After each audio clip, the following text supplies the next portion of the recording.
Sir చెప్పండి. ఈ teaser చూస్తుంటే మాత్రం మరొక నాందిలాగా మీరు ఒక బ్లాక్ బస్టర్ హిట్ కొడతారని అయితే అనిపిస్తుంది. థ్యాంక్ యూ అండి. కాకపోతే ఏంటంటే సీరియస్ కంటెంట్ బాగా ఇది ఉంది కదా. ఇప్పుడు పుష్ప రాబోతుంది, సేమ్ ఆ ఫ్లేవర్ నాకు అనిపిస్తుంది. వెంటనే ఇదంటే కొద్దిగా మీకు ఇబ్బంది కదా సార్? ఇది అంటే అలా కాదండి, ఇదంతా ఇప్పుడు పుష్పలాగా ఇది కూడా 90s లో జరిగే కథేనండి. సో మీ గెటప్లు అంతా 90s లో అందరూ సిమిలర్గా ఉంటుంది, ప్లస్ ఊర్లో జరిగే క్యారెక్టర్లు అయ్యి. సో మేము దానికోసం జీన్స్ లేసి అలాంటి ఏం చేయలేమండి. సో మీరు దీని ముందు చాలాసార్లు ఇప్పుడు దసరా వచ్చినప్పుడు అలాగే అన్నారు మీరు, అదే అలాగే పుష్పలాగా ఉందండి. సో ఏ సినిమాకి ఆ సినిమా కంటెంట్ అండి. సో పుష్పాది వేరే కథ, మాది వచ్చి ఒక ట్రాక్టర్లు అండ్ ఊర్లో గోన్ సంచులు వాటి మీద జరిగే కథ అండి. సో ఇది దీంట్లో మొత్తం యాక్షన్ ఉండదండి, దీంట్లో 3 ఫైట్లే ఉంటాయి. కానీ దీంట్లో more of an emotional script అండి ఇది. సో మీరు అనుకున్నట్టు ఇది ఫుల్ యాక్షన్ మాత్రమే కాకుండా చిన్న ఎమోషనల్, డెఫినెట్గా ఫీల్ అవుతారు, కొన్ని చోట్ల బాధపడుతుంటారు అన్ని. So it's mix of emotion అండి. It's not a serious film, it's not an action film. అంటే నీ అంత మూర్ఖుడు ఉండడరా అని అన్నారు కదా, అంటే ఏంటి ఆ మూర్ఖత్వం ఎందుకు వచ్చింది ఆ క్యారెక్టర్కి? ఏంటి ప్రతి ఒక్కరి మనిషిలో ఉంటుందండి. అంటే మనం కూడా ఎక్కడో చోట ఏదో ఒకటి మన అమ్మ గురించి, అమ్మ చెప్పినప్పుడు లేకపోతే ఇంకో ఫ్రెండ్ చెప్పినప్పుడు ఆ మాట వినకపోవటం, తర్వాత మనం ఫీల్ అవ్వటం, ఆ రోజు నేను అలా చేసుండకపోతే, ఆ రోజు నేను అక్కడ జూబ్లీస్లో అమ్మకపోయి ఉంటే వాళ్ళకి నాకు 40,000 కోట్లు ఉండేది ప్రాఫిట్ అనుకుంటాం కదా. తప్పులు ఎప్పుడో చేస్తుంటాం కదా అందరూ. అలా చిన్నప్పుడు అంటే మనం ఒక పేరెంట్స్ మాట వినకపోయినా, లేకపోతే ఫ్రెండ్స్ మాట వినకపోయినా, మన వెల్ విషర్స్ మాట వినకపోయినా, నాకు తెలుసు నేను బట్టిన కుందేలకు 3 కాళ్ళు అనుకున్న వాడి గురించి కదండి ఇది. మీ రియల్ లైఫ్ లో ఎప్పుడైనా జరిగిందా ఇట్లా? అంటే మీరు అనుకున్నారా? లేదండి. మీ రియల్ లైఫ్ లో ఎప్పుడైనా ఇట్లా అనిపించిందా? అంటే డెఫినెట్గా ఉన్నాయండి, కొన్ని సందర్భాలు ఉన్నాయి. ఈ సినిమాలు ఎందుకు చేస్తున్న సందర్భాలు కూడా ఉన్నాయి. సో ఇప్పుడు ఏ సినిమా టైటిల్ అని అడగొద్దు ప్లీజ్. సో డెఫినెట్గా ఉంటాయండి. అంటే ఆ రోజు నేను ఆ డిసిషన్ తీసుకుంటే నా కెరీర్ ఇంకొకలాగా ఉండేది అన్నది ఉంటుంది డెఫినెట్గా. శుభ గారు ఇక్కడండి సార్. కంగ్రాచులేషన్స్ అండి. బచ్చల మళ్ళీ టీజర్ చూస్తేనే హిట్ అనే వైబ్ వచ్చింది. Thank you sir, thank you so much sir. Sir ఇది మూర్ఖుడు కాదన్నారు కదా. అవును సార్. తెలిసి చేసే మూర్ఖత్వం ఉంటది, అవును సార్. తెలియక చేసే మూర్ఖత్వం ఒకటి ఉంటుంది. అవును సార్. చెప్పినా వినని మూర్ఖుడు ఉంటాడు. Correct sir, correct. ఇది ఏ టైప్ ఆఫ్ మూర్ఖత్వం? కోపంలో చేస్తాం చూడండి సార్, కోపంతో మూర్ఖుడిగా మాట్లాడతాం చూడండి సార్, ఆ మూర్ఖత్వం సార్. ఒక ద్వేషంతో మూర్ఖంగా చేస్తాం చూడండి సార్, ఆ మూర్ఖత్వం సార్ ఇది. ఓకే, అంటే పల్లెటూరులో సార్ ఎక్కువ ఆడు మూర్ఖుడు రాడికి ఏం చెప్పినా వినడా అనే వింటూ ఉంటాం.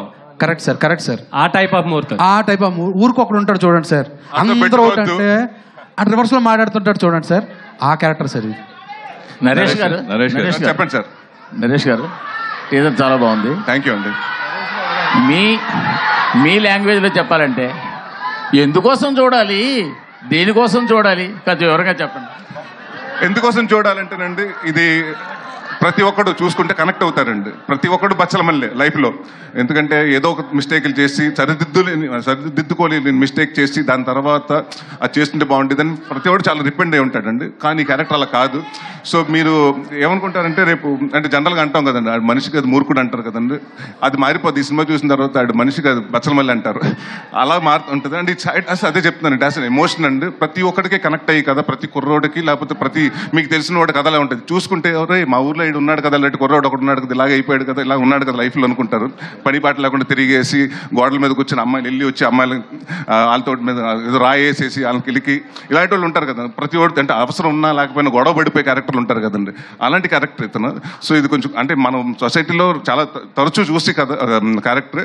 సో దాన్ని కొంచెం మూర్ఖత్వం బార్డర్ దాటేస్తే నీ లైఫ్లో ఎలాగైపోతాయని చెప్పడానికి కోసం తీసిన కదండి. సో అది అంతకు చూడాలి. నరేష్ గారు, సుబ్బు గారు సార్, శంకరాభరణం దగ్గర నుంచి సార్ చూసుకుంటే అన్నవరంలో తీసిన సినిమా హిట్ అవ్వకుండా ఉండలేదు. సార్ అవును, అన్నవరంలో షూట్ చేయడం అంటే అది సెంటిమెంట్. అవును సార్, అవును. అన్నవరంలో తీసిన ప్రతి ఒక్క సీన్ తీసిన సినిమా అయినా హిట్. Correct sir. సో అదే చరిత్ర మీ సినిమా కంటిన్యూ చేస్తున్నాను అనుకుంటున్నాను. టీజర్ చాలా బాగుంది. Thank you sir, thank you sir, thank you so much sir.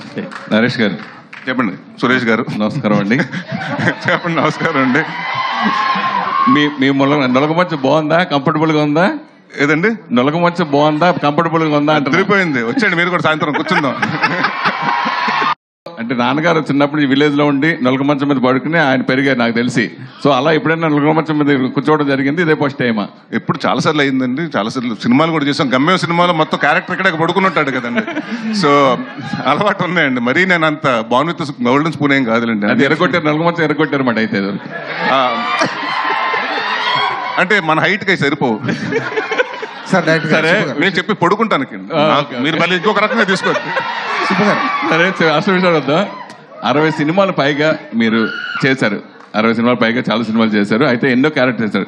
కానీ 3 సంవత్సరాల క్రితం ఏ డేట్న మీకు ఈ కథ చెప్పారో గుర్తు పెట్టుకుని మరి ఆ డేట్ కూడా మెన్షన్ చేస్తూ ఆ రోజు విన్న కథ ఇది అంత గొప్ప కథ అని అలా చెప్పడం అంటే నిజంగా ఆశ్చర్యంగా అనిపిస్తుంది ఇన్ని సినిమాలు చేసిన తర్వాత. సో మీ రియల్ లైఫ్లో ఇలాగ ఎన్నో సరిదిద్దుకోని తప్పులు, ఇందాక ఎమోషనల్గా డైరెక్ట్గా చాలా అద్భుతంగా మాట్లాడారు, అది రియల్గా జరిగింది. అది మీ రియల్ లైఫ్లో సరిదిద్దుకోని తప్పు మీరు ఎప్పుడు ఏమైనా చేశారా? అలా ఎప్పుడైనా మీరు బాధపడే సంఘటన ఏదైనా ఉందా? చాలా ఉన్నాయండి. చాలా సందర్భాల్లో అంటే ఎప్పుడు కొన్ని నిర్ణయాలు సరిగ్గా తీసుకోకపోవటం వల్ల చేసిన సినిమాలు ఉన్నాయండి. అది చేస్తుండకపోతే నా కెరీర్ ఇంకొక రకంగా ఉండేది అనుకున్న ఇది కూడా ఉన్నాయి. అండ్ డెఫినెట్గా చాలా ఉన్నాయి. అండ్ ఒకటి ఏంటంటే చాలాసార్లు చెప్పాను నేను, మా ఫాదర్ ఆ రోజు హాస్పిటల్లో ఉన్నారు. ఆ రోజు నాకేంటంటే దాదాపు 56 మంది ఆర్టిస్టులు ఆ షూటింగ్ చేయాల్సి వచ్చింది. ఆ ఒక్కరోజు నేను షూటింగ్ వెళ్ళకపోతే బాగుండేది అనిపించిందండి. ఇప్పటికీ అది రిగ్రెట్ ఉంటుంది.